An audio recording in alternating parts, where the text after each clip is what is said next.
Hello everyone, welcome back to our channel. In today's video, I'm gonna show you how to download the OkCupid dating app.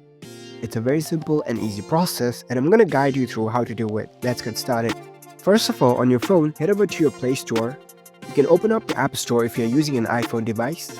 Once you're in the store, you can see the search bar, tap on it, and search for OkCupid.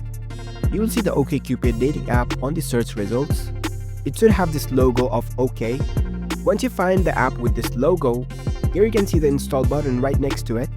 You can simply tap on it to download this on your device. The download process might take a few moments depending on your internet speed. Once the download is complete, here you can see the open button. You can directly launch the app from here, so tap on it. So there you go. You've successfully downloaded the OkCupid app on your phone.